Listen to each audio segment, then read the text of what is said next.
Welcome back to Detox Your Dome, the podcast, our second official episode. So the way I've structured this podcast is to have two different formats. I am going to do solo episodes, like the first episode that came out. That's just going to be me going in depth on a certain topic, subject around non-toxic living. And then the other format is going to be focused on interviewing guests in the low tox living community. We have founders of some of our favorite non-toxic brands, authors, researchers, and other creators in the space. For those episodes where we interview guests, I asked one of my dear friends, Monica, to be my co-host. I met Monica almost 10 years ago at this point when we were freshmen in college at the University of Vermont. Monica has similarly been on her own health journey over these past few years, but she's honestly pretty new to non-toxic living. I really want this podcast to be a resource for people at all points in their non-toxic journeys. I want to be asking those technical, in-depth questions, but I also want to still be bringing it back to basics. And I just think Monica is going to be able to provide a really relatable perspective for someone who's just kind of getting started with all of this. I know that getting into non-toxic living can sometimes be intimidating and overwhelming, and I think Monica is going to be an amazing co-host to provide that beginner's approach. She's also just so inquisitive. She's such a great question asker. Like, she is the friend at the table that always has the best conversation starters. I just know she's going to be an incredible co-host. But before we publish any episodes of us interviewing guests, I really just wanted to do an intro episode to us as people, as friends, and as your co-hosts. In this episode, we talk about how we met, our individual health journeys, dealing with hormone imbalance, and what got us to this point of non-toxic living. I tell the story of why I started Detox Your Dome, and we get into the basics of non-toxic living, where to start, how to navigate all the information and misinformation in this space, and how to empower ourselves to be more informed consumers. We truly cover so much in this episode while helping you guys just get to know us on a more personal level. I hope you enjoy listening to this episode as much as we enjoyed recording it. And just one last quick little note before we get started. I just wanted to say that my goal for this podcast is for it to be as high quality as possible. I have made my office into a little podcast studio. I got the headphones, the microphones, everything, but alas, I am still learning. And about halfway through this episode, we do run into a few technical difficulties. You will notice a change in the audio quality, but I just wanted to put a little disclaimer out there that I am still learning and to just ask for a little bit of grace as I work out all of the technical aspects of producing a podcast. Thank you for giving this episode a listen, and I can't wait to hear how you like it.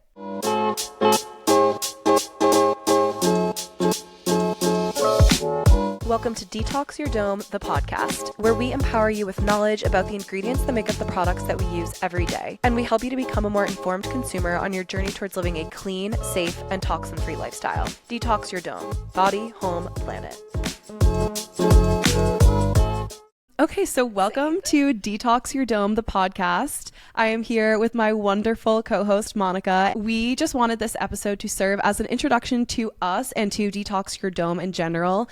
We have so many fun interviews planned. We're going to be interviewing different people in the low tox, non-toxic space, authors, creators, researchers, people that are dedicated to all aspects of non-toxic living, whether it's skincare or clothing or makeup or water filtration. But we wanted to first set the scene a little bit, if you will, and have you guys just get to know us on a more personal level. If you have been following me on TikTok or Instagram, you probably know a little bit about me, but I have never really done anything like this where someone asks me questions about my life. I'm honestly just usually speaking into the void and hoping people care about the things that I'm talking about. So I'm so excited to have this conversation with Monica and just to get this podcast going. Like, this is so exciting. How do you feel? I feel really excited. I don't know if anyone's noticed except for me, but I haven't been posting on TikTok for the past like 3 weeks, which You're for me, going radio silent. I went radio silent, and it was for a few reasons. Mainly when TikTok went dark, I was just, I was with Monica. We were in California together. When the world stopped. Yes. And we were like, wait, what just happened? I mean, honestly, we weren't that consumed with TikTok because we were like going out in San Francisco, When it stopped, did you delete the app? No, God, no. I deleted the app. So I have yet to. You don't have it at all now? I don't have TikTok anymore. No. I thought like deleting the app would like solve something.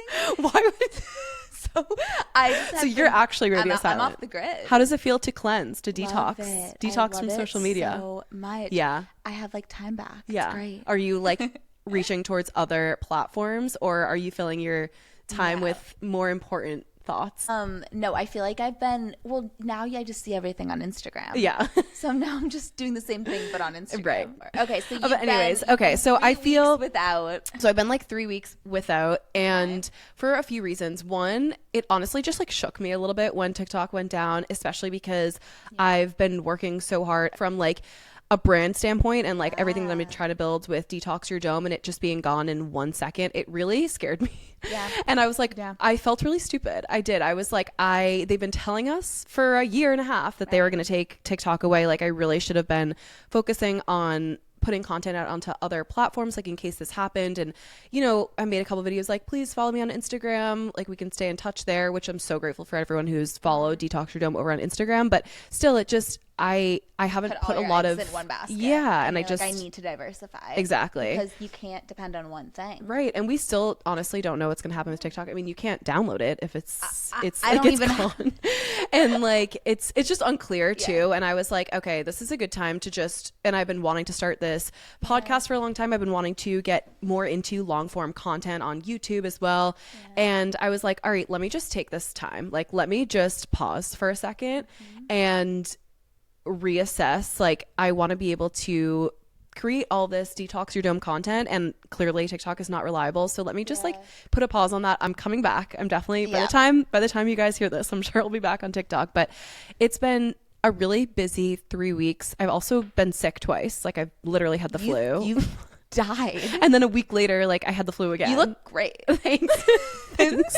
The post sickness glow. Doesn't it make you like, I think, oh my God, it makes me appreciate life. I have this like new zest for life right now. Yes. Like I was sick. I was so down bad. Yep. Now I'm like, food is amazing. Going on walks. I'm like, this is beautiful. Yes. Everything is beautiful. No, I was literally feeling, I'm like, wow, I am never going to take advantage of my health ever again. Yes. What a wonderful way to intro this episode. Okay. So wait, I want to like back up a little bit. Okay. Because I want everyone to get to know you as much as possible. Yes. You are one of my dearest friends. Aww. And I feel like the minute I met you, I was just like, I want to like peel back the onion layers. Yeah. Because you're just like, the more I get to know you, the more I love you. Do you remember the moment that we met? Oh my, Sophia. Do I remember the moment? I will never forget. Okay, so context here for everyone. So we went to UVM, University of Vermont, where it was even colder and darker winters. Oh my God. That was when we really like, no one can say we're not strong. Yes. Like, agreed. We are strong. Yeah. So it was the first semester freshman year, and we were in a part of campus that was like the worst part. It was like very much the worst part of campus. Like when people said, where do you live? And we said Trinity, people were like, oh no. Yeah. Like everyone transfers out because they lived in Trinity. Like it was just not the It was scene. like this one little island corner of campus, like Wasn't even far near away. the classes. So it was Sunday night and I was studying.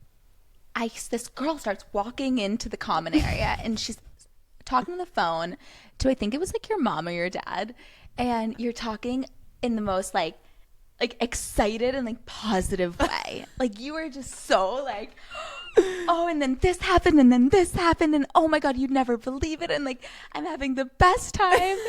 And this is like I think it's like it was like September 30th, like first month of school. Okay, I'm and fresh. You are loving life. You are loving life, like just this absolute positive ray of sunshine. Aww. And I remember sitting there and I'm like studying and I look up and I'm like, I need to be that girl's friend. Yeah. Like like whatever she's doing for fun, I want to be doing for fun because that sounds cool. That weekend sounds amazing. And then we met. I feel like we just like never stopped yapping after Exactly. that. Like, okay, so that's how we met. But here's a better question. okay. When did you feel like you knew yourself, like Sophia, like true Sophia, when you started kind of getting more like a stride to your step, you know, like your confidence? Like when do you feel like that emerged? I feel like it's always been a growing, changing thing, but I would say the time in my life that I felt the most for the first time like truly me was my senior year of high school. Yeah. And I think I went to I'm laughing because everyone in my life knows like how important my high school experience was to me. I went to this boarding school and I just loved it so much. And my senior year, I really felt like I just had such an amazing grade, like my class of people. And I feel like everybody was just really celebrated for their talents, their differences, and so many people had so many different things to bring to the table. And I felt it was the first time in my life that I wasn't trying to navigate like social, at least in my adolescent life, that I wasn't really trying to navigate like social groups or dynamics like that. Like it was really just be authentically you and pursue the things you want to do. And I just had such a good year, and I felt like I was able to pursue specific interests that really inspired me and made me happy. And then entering college, like you were like on that high. I was on that high, and I was just like, I'm going to college and I don't have organized sports anymore, and I am going to do whatever I want. And I did that. I literally did the randomest stuff in college, and I had the best time. I think just since then I've been riding this high. What about you? When did you start to feel the most like Monica? So some context here. I am one of 8 kids. So I'm number 4. And so it was like right in the middle. It was smack in the middle, total like survival of the fittest. Like, oh my God. We were a total squad and unit, but like I followed the pack like my whole childhood. Okay. Really? You weren't a leader? Oh my God. Marina, the oldest of the bunch, she was the spokesperson for us. And my family always laughed. They're like, Monica, you did not talk up until like 5th grade. I did not know this about you. I always thought you were like the little ringleader of all your little sisters. Oh my God. No. That didn't come until like later on. Okay. Now they're like around my finger. Yeah. But so I was really, really shy growing up. And then I think I started talking, and then people started listening, and I'm like, okay, I got things to say too now. My confidence, I think I want to say senior year of high school too. Yeah. I think I started surrounding myself with people that were uplifting me and making me feel good. And once you have like your best friends, you kind of feel invincible. Absolutely. I don't know, 2016, I was actually just laughing with one of my friends about this. 2016 was an iconic year. Yes. Like the music. Oh, yes. Closer. Fetty Wap, Broccoli. Broccoli didn't come until like 2017. God, I feel like right now I feel the most confident. Yes, amazing. So I think we should walk it back and get a little bit into our health journeys and what brought us here to this point where we are pursuing non-toxic living. What stage are we at with non-toxic living? Just kind of like walk us through your health journey. Did you grow up in a health conscious household? So my family is Serbian American. My dad was born in Serbia, and that's a very like big part of my life, and it's something I'm like very, very proud of. Monica's our Serbian princess. Yeah. Growing up, I felt like I kind of lived like a little bit of a double life. Because my dad's side was Serbian and my mom's side was like pretty American. So my parents worked full time. They both like work in healthcare, funny enough. And we were raised by these two ladies that came from Serbia that we call our nanas. And our nanas came in like the 90s. They didn't speak a lick of English, and their big focus was just like making Serbian foods for us. Yeah. And so I felt like I grew up with like a lot of like traditional Serbian food, all homemade. And I remember like my friends would come and like hang out at my house after school, and I'd be like a little embarrassed because I'm like, no, I like not the Serbian food again. Like no. Like, can one of you just whip up like a pizza? Literally, actually? Like pizza or like mac and cheese. Come on, girls to think that I'm cool. Yes, literally that. So I was really fortunate to always have like Whole Foods, and like again, being in a really big family, there was no such thing as like going out to eat. Like, we didn't go to restaurants. That was. I think we went maybe once. Yeah. And like I will never forget how much the bill was. Like that's how much it was. No. And then when my mom was home, it was the exact opposite. It was Cinnamon Toast Crunch and Lucky Charms. Bright boxes and fun colors. So I definitely felt like I had both sides. We always had a junk drawer. We had a junk house. It was all junk. What am I saying? So like the meals were so good, but like everything, all the fillers, they were there. All the snacks were there. What about you? I'm so curious. My mom was truly like one of the original almond moms in the best way. I feel like there's such a negative connotation. There's such a negative connotation around almond moms today, but like we were an ingredient household before that was even termed a thing. She's always been a cook. She's always been a cook. And so we did not have any snacks. Can still remember the friends that I had in elementary school that had the best snacks because I loved being at their house. I was like, no, let's have a play date at your house for sure. I think they've gotten a little bit better, but yeah, no, I grew up mainly like just no snacks. Like it was just like you eat a meal. Like if you're hungry, you eat a solid meal. But no, definitely some like Mexican dip dinners, definitely like mac and cheese. Like nothing so crazy, but it's, you know, you can look at all these different diets, the keto diet, paleo and whatever, like it always just comes back to eating whole organic foods. And that is something that my mom has talked about since I can remember, and just like how I've always understood how to eat. And I definitely carry those like food habits to this day. If I want to eat something, like I like creating a meal.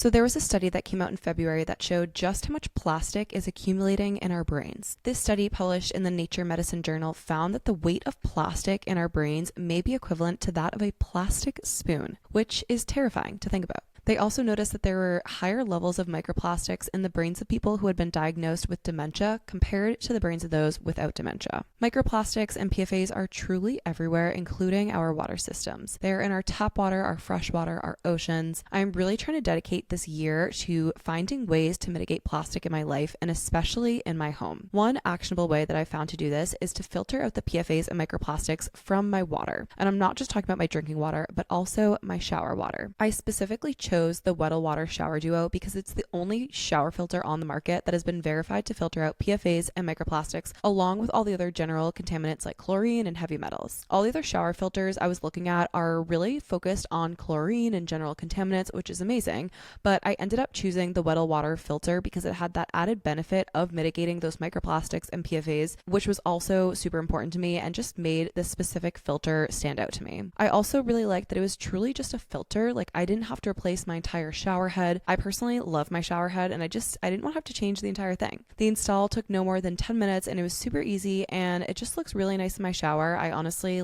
love the design and look of it. At this point, I'm sure you've heard the benefits of filtering your shower water. Not only can this have a positive impact on your overall health, but it's also beneficial on your skin and your hair. You can achieve all of those benefits with the added bonus of mitigating those plastics and PFAS with the Weddle Water Shower Duo. You can get 10% off your next purchase from Weddle Water by using the code Detox Your Dome at checkout. Weddle Water is spelled WEDDELL, and you can use the code Detox Your Dome, DETOXYOURDOME, for 10% off your next order.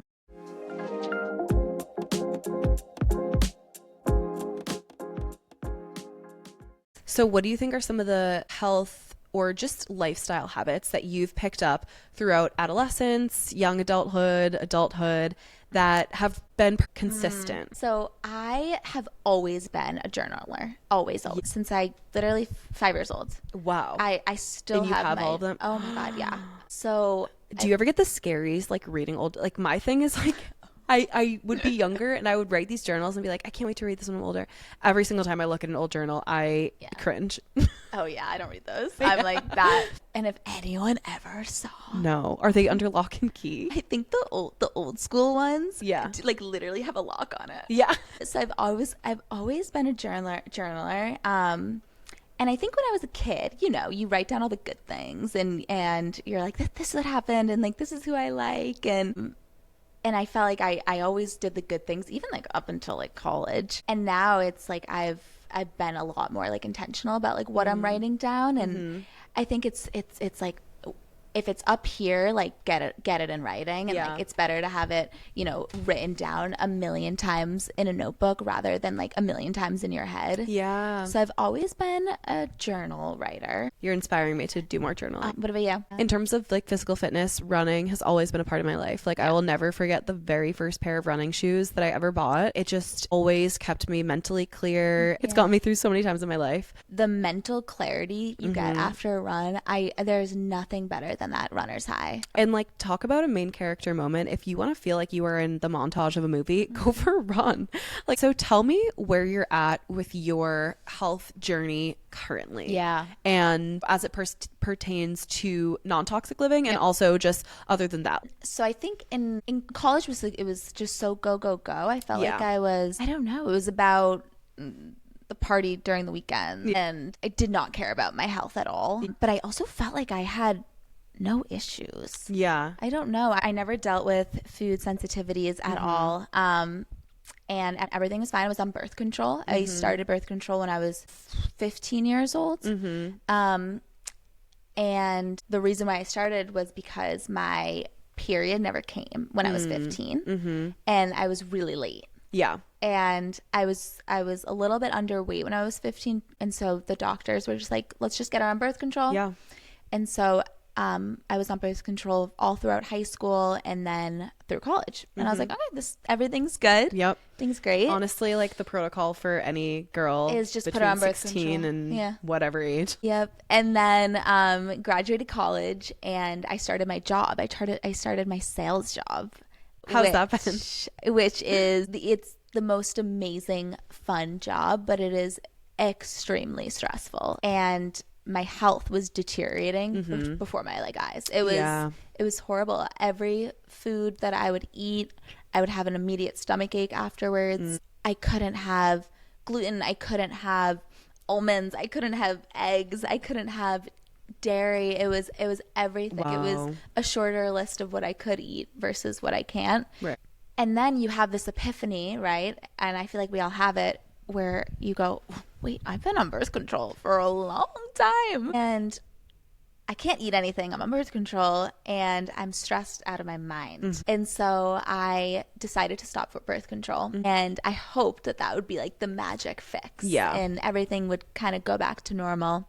And then I took every test under the sun because nothing was helping. I took food sensitivity tests. I took like the Everlywell test. Yep. I took like a blood test. It was everything. Oh my gosh. Like, thank God I was on my parents' insurance still. Note to anyone under 26. Do that now. Do it immediately right now. Like everything before you're 26, please. Life gets a lot harder when you turn 26. Oh my God.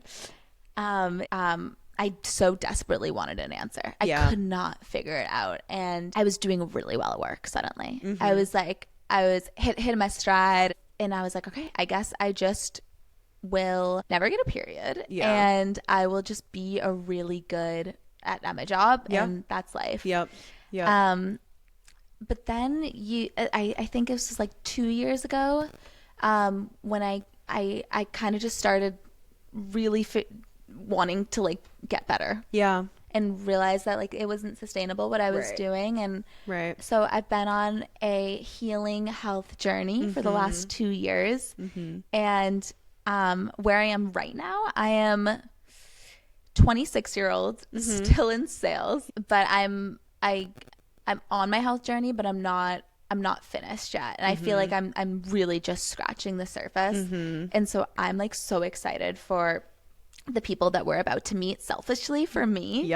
Because I feel like I am front row seat gonna be a student on this conversation because I'm there. I want to feel the best that I can feel, and I want like the last 20 years of my life to be the best 20 years of my life. So the things that I can do right now for that, I'm all ears. I love that so much. What about you though? Where are you in your health journey? And at what point in your life was there like that like aha pivot moment, like I need to get serious about this? Since high school, like I've always been interested in exercise and nutrition. And so starting in high school, I really started running and just like focusing on exercise and how it made my body feel. And running truly like unlocked something in me where it's like, oh, this is how you feel when you are in shape and when you feel good. And it's addicting, like having yourself feel good, like, and pursuing a health journey because you're like, I only feel better and feel better. And then you really can pick up on when you don't feel good. I just try to move every week, and some weeks it looks a lot different than other weeks, but just being consistent with movement and eating whole foods. And then now I'm really trying to focus on my sleep. But I would say in terms of non-toxic living, which is why we're all here. I don't even think I know the full story. So yeah. I'm so excited. Pretty much how it started was being post-grad and having disposable income, and also like just being on TikTok a lot and seeing so many people with their skincare routines. How old were you? This is like a couple years ago? This is like 2 years ago. Okay. It was like I moved to Colorado for 2 years. We graduated in 2020, moved to Colorado for 2 years, moved back in 2022. And yes, I moved home and I was like, I need to do something with myself.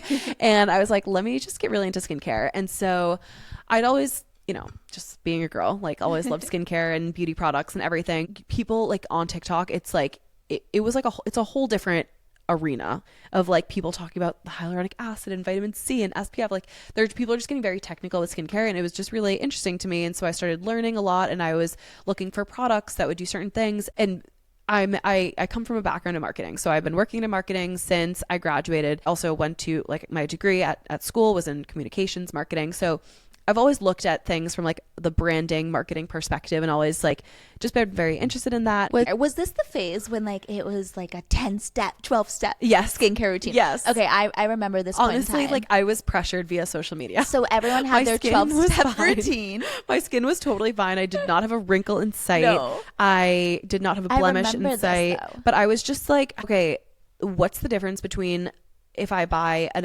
vitamin C from The Ordinary versus I buy a vitamin C at Sephora that's literally $80. Like what actually is the difference here?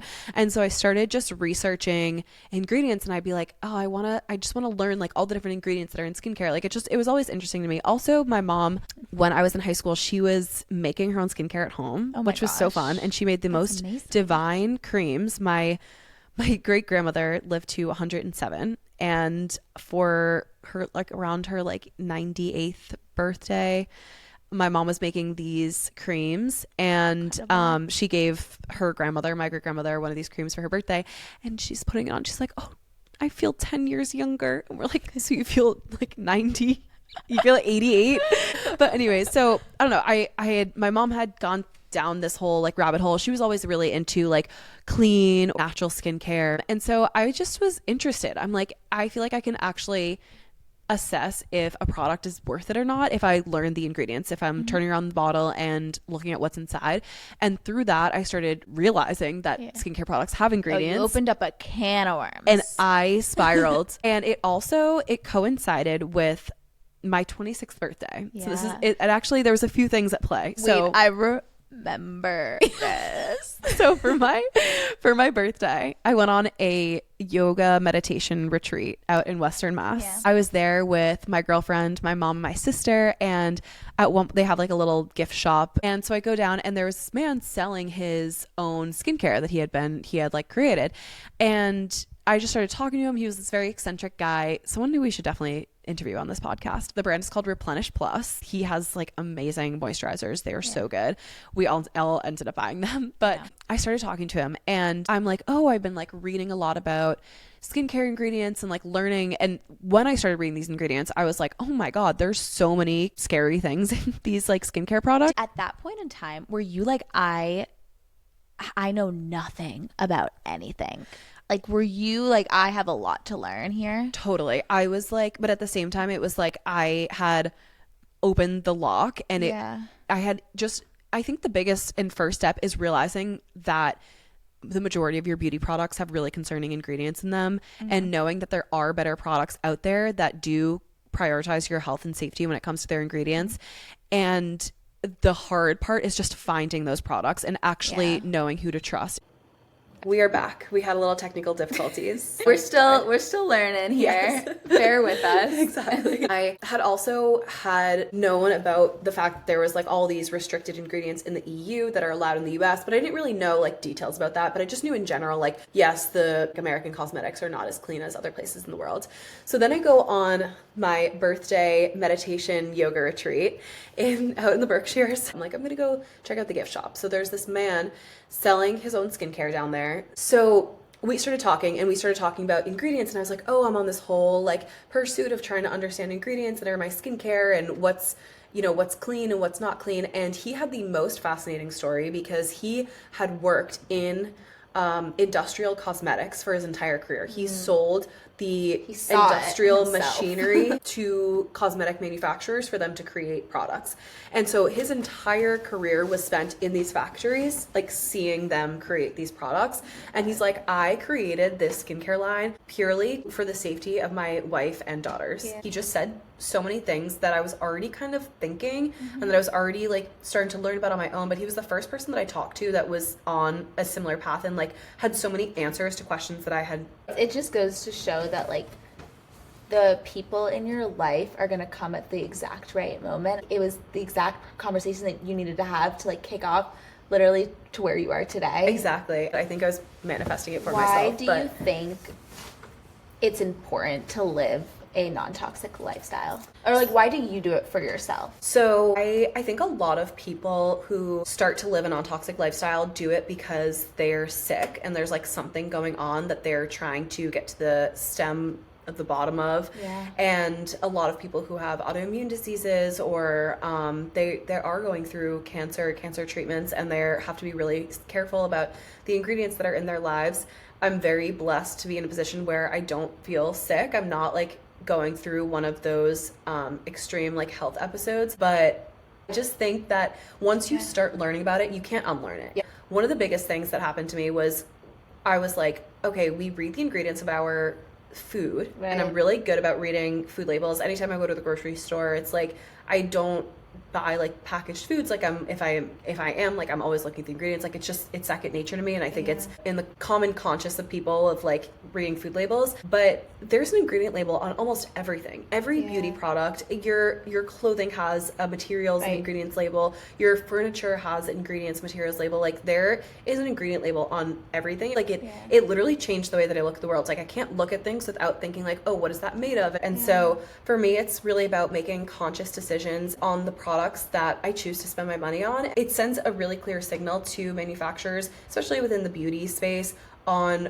what type of ingredients you want to prioritize. And you see it like every few months, like there's a new clean brand popping up in Sephora or Ulta or Target. And what I love seeing is like these new trendy brands, a lot of the times like they are focused on cleaner ingredients, and it is becoming more of a trend because consumers are demanding that. There's little to no regulation in this country on ingredients and safety substantiation, what type of testing brands have to do before they bring a product to market. Some of that is changing, but listen to my first episode, my first podcast episode. I go through all of the laws and regulations around that. Things are getting a little bit better in this country with the pass of MOCRA, but at the same time, there hasn't really been like any implementation of MOCRA. So we're still sort of in limbo with like a lot of the new legislation that was passed.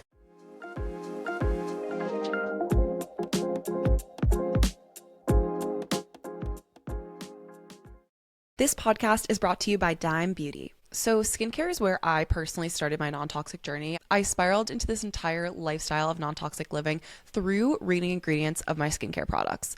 I personally just wanted to ensure that I was getting the proper value for the price that I was paying. I figured that if I could learn to read an ingredient label, I would be able to assess if a cream was actually worth $80 or if I get the same one for $20. This led me to realizing how many carcinogenic, sensitizing, hormone-disrupting ingredients there are in so many of the most popular skincare products. I have tried dozens and dozens and dozens of non-toxic skincare brands and products, and one that I consistently keep centering the bulk of my skincare routine around is Dime Beauty. Dime Beauty creates products that are the perfect balance between effective and luxurious while still being clean and non-toxic. Their TBT products, guys, these are actually the first skincare products I've ever used to give me that glass skin. Like I get into bed at night and my girlfriend tells me that I look 3 years old because the Dime TBT serum and moisturizer just work so well. They make my skin so bouncy and shiny. I look forward to wearing them every single night. If I'm going to like a girls' night or going somewhere where I don't even want to be wearing makeup, like I will do this serum and moisturizer because it just gives my skin so much brightness and bounce that I feel like I don't even need to be wearing makeup when I'm wearing them. The Dime TBT serum and moisturizer have bakuchiol in them, which is a plant-derived vitamin A, or a natural alternative to a retinol or tretinoin. I also love their hyaluronic acid serum and their gentle jelly cleanser. They also sell non-toxic ingredient transparent fragrances with an EWG score of 1, which means it's literally the least toxic and does not contain any harmful ingredients. My absolute favorite scent is the Dans les Bois. It's both woodsy and floral. I just feel like an it girl when I'm wearing it. But I also recommend just getting their little fragrance sample pack and seeing which one you like best, because I've heard great things about all of their scents. It's always fun seeing which scents you guys like the most and which feel the most like you. I feel like I get to know you a little bit better by which scent you choose. I have partnered with Dime Beauty to provide you with a very generous 20% discount when you use the code Detox Your Dome. That is 20% off all and any Dime Beauty skincare and fine fragrances with the code Detox Your Dome, spelled DETOXYOURDOME.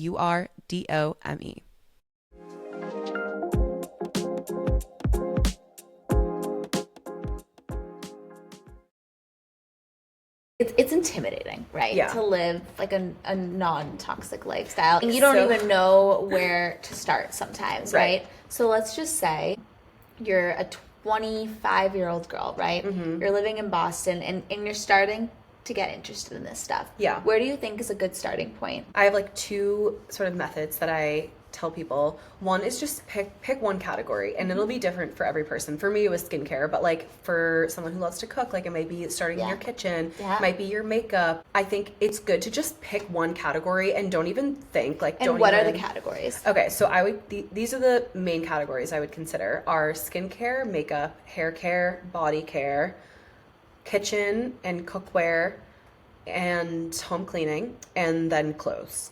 Is there one category that's the most harmful to your health? Your kitchen is a great place to start. Okay. Because you're literally cooking on this food. Anywhere you can eliminate plastic in your kitchen, like, do it. There's more and more studies. Just in the past week, both National Geographic and CNN both came out with massive articles on the amount of plastics that's in our brain. It's very fatty. The brain attracts plastics. Like there's a large conglomeration of plastics that is in the human brain. Studies are comparing it to different sizes, but some studies are saying that it's the size of a spoon. Some studies are saying it's the size of a credit card. Jesus. Some people are saying that you're eating the amount of plastic that's in a credit card every single week.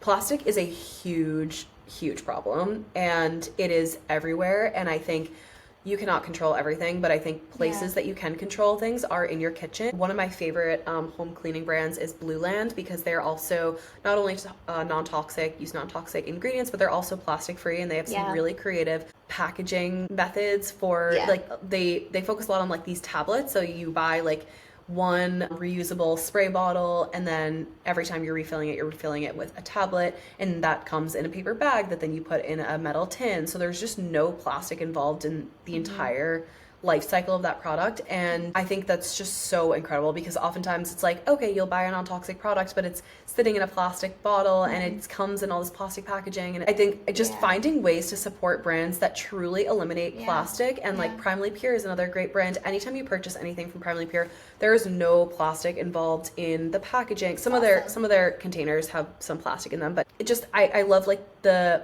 packaging and shipping methods. I think supporting brands like that, giving them your dollar, it helps them to grow, and it helps to normalize that behavior. So you start in your kitchen, and you've got your kitchen down, and and you're feeling good. Where to next? Okay, a lot of people focus on hair. First, like, I get so many requests for non-toxic hair products. What's easy is going to a brand like Attitude, because they sell everything. They sell body care, they sell hair care, they sell hand cream, they sell makeup, skincare. Like, they sell everything. So if you just want to make it super simple for yourself, like, just pick one of those overarching brands that sells so many things, and just say, every time I run out of something, like, I'm just going to get something from Attitude. Lots of people lean into hair care. Like shampoo, conditioner, your body soap, like the soap you use every single day. Maybe like just looking at the products that you use every day. I think it is smart. Like, when you get low on something, start researching other forms of the same, probably better product, and then go that way. I think, and that's kind of, I think that's something that I feel passionate about, is just it's preventative care, and it's being proactive instead of reactive. And I feel like our healthcare system is so like, okay, I go to the doctors when I have a problem, but like we could be solving for this before, like years before we even get to the doctor's office. Absolutely. Where are you on your non-toxic journey? I would say like I'm a B minus. Oh, okay. C+. Amazing. If we're talking makeup, I feel like 60% of my makeup is non-toxic. Love. My kitchen admittedly is so toxic. Oh, no. Oh my god, the non-stick pan. Oh, I know. Yeah. Yeah, it makes cooking so easy. I know. You just gotta get the stainless steel really hot. I know. That's the big thing. I know. So yeah, so kitchen I gotta work on. And then cleaning products. Oh my god, it has been life changer. I've changed to non-toxic, and like in a moment of weakness, you're not gonna like this. In a moment of weakness, I was so desperate for just like mopping like fluid. Yep. So I went to CVS and I got it, and then I used it, and I literally had a headache for no lie, at least 12 hours. Wow. I had to like windows open and just like completely air the place out. I threw away the solution. It was crazy. It's crazy how sensitive your body gets, and it doesn't take a lot. It doesn't take a lot of eliminating certain things. Your body gets so sensitive. And I was also so used to like all my other non-toxic. I love Branch Basics. I think they're the best. And so I think I was so used to using those cleaning products for so long, and so the quick reversal, oh my gosh, it's crazy. Couldn't do it. It is crazy. And like, if you're ever in someone's apartment or car and you can smell, like my sense of smell, I feel like superhuman. Fragrances like really bother me nowadays. Yeah. Which I think is a beautiful thing, because it shows that our body is like reacting to chemicals, which it should be doing. The other thing that I hope our audience realizes is like, I am in the beginning stages of like my non-toxic journey, but I feel like I am a realistic 20-year-old in the social life and in Boston and trying to kind of have that balance. So I hope that people feel like they can relate to me and my experience, and feel like it's not like too much information to consume. And that's exactly why I wanted Monica to be on this podcast, because you are in this stage of life that you're in this like high growth period of learning about non-toxic living, on your health journey, and I think it's very relatable. I think it is overwhelming sometimes for people to just know even where to start. We need to bring it back. We need to ask the basic questions. We need the ABCs. What would you say is like the number one most like dangerous product that you could have in your household, and you're like, if you have that in your household, please get rid of that? Bleach. The times that you need to use bleach are actually like 2% of the times that you actually need to. And it's also so bad for the environment. My whole, the tagline around Detox Your Dome is body, home, planet, because everything is connected. Everything, maybe you're able to detox your home and you're like, oh, well, I'm using the bleach and it's going right down the drain. Okay, well, that is going into our water systems, that then now we have to treat those water systems, and then those go into the ocean, and then the fish are swimming in the ocean of plastics, and then we eat the fish. And it's like, oh my gosh, that's the problem now with plastics, is that they are truly in every corner of the world and in every organ of every living species. So we can't get away from them now. And like, I think it's karmically, I don't want to put those things back into the universe, because I don't want them to come back to me. And also from like a logistics standpoint, like just don't put it. I mean, perk was just outlawed. So perk is what was used for dry cleaning. Okay. Like the way that you dry clean things is you pretty much treat them with different chemicals. And perk has been used for decades and decades. It's been like the standard of dry cleaning. It was just outlawed in this past few months. And thank God, lots of dry cleaners have transitioned over the past few years. So I would say like most are not using perk anymore, but it is so detrimental to the environment. So for example, my sister, she is an attorney and she works in low-income housing developments. And if they're looking at a plot of land that a dry cleaner was on, they will not build on that land because of how detrimental it is to the environment. Yeah. And then you're smelling, like you're inhaling them, and it's horrible. So bleach is not that bad, but I would say get the bleach out of your house. You can use oxygen boosters. There's lots of other things you can use instead of bleach. Yeah. I think our generation is really lucky to have so much information out there. Yes. But I think I struggle a little bit with, analysis paralysis and just what to consume and who to get my information from. Right. How do you judge that a source is credible? Yeah. And who do you listen to? And what are some tips that, for me, someone who's rated a C+ on this, should do when reading and consuming content? That's such a good question because there is so much information out there. There's so much misinformation out there. There's so much pseudoscience out there. It is really difficult to see through the noise and feel confident in the decisions that you're making when it comes to purchasing products and knowing that they're safe and non-toxic. I think a big way to make sure that the content you're consuming is credible is seeing if the people that you're following are referencing studies. I think a big thing is people are just saying things. They're just posting these very jarring statistics and they are selling their own products and trying to get you to follow them and saying things for views and likes and saying things that rile people up. All this misinformation around vaccines is really, really scary because there is so much safety data testing that has shown that these vaccines are safe and effective. And it's really dangerous when you start to believe people that are not referencing credible peer-reviewed studies in credible journals, because that just shows that they are cherry-picking information for one reason or another. Maybe it's to get you to follow them, or it's to get you to buy their product, or to get you to not trust institutions or healthcare professionals. I think a big thing around non-toxic living is also understanding that there is a place for Western science, and we cannot keep negating the amount of schooling that healthcare professionals go through, and these researchers and these scientists who are spending their entire lives someone on TikTok in a lab. Post a 20-second video. Yes, discrediting everything that they're saying. Please listen to doctors, listen to healthcare professionals. I know that a lot of people get to this point of non-toxic living because they distrust healthcare professionals and doctors, and they feel like they don't have enough time with their doctor. Their doctor didn't tell them all these things.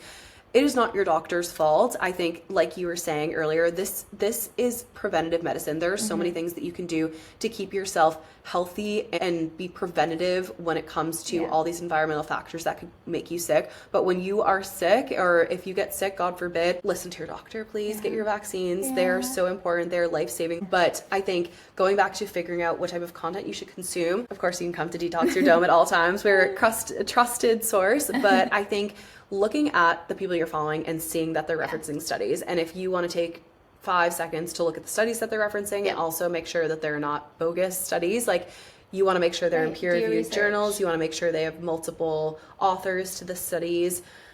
It's funny you say do your research. Can I go in on that for a second? Oh, please. I think there's a big thing that's going on right now that people are like, oh, I did my research and I decided that vaccines aren't safe. And it's like, okay, what was your research? What was the research? I think a lot of people are like, I scrolled through TikTok and that was my research. That is not research. That is not research. No. That's not research. And the thing is, guys, there is so much research and data supporting the benefits of a low-tox lifestyle, of trying to mitigate endocrine disruptors and fragrance products and plastics from your life. There is already so much support to that. We don't need to be reaching for exaggerated claims, pseudoscience, misinformation. That just leads us all down a really dangerous path, and it's a zero-sum game for everybody. I'm also not going to pretend to be a scientist. I'm not perfect. I'm also on my science journey, trying to understand how to read these things better, but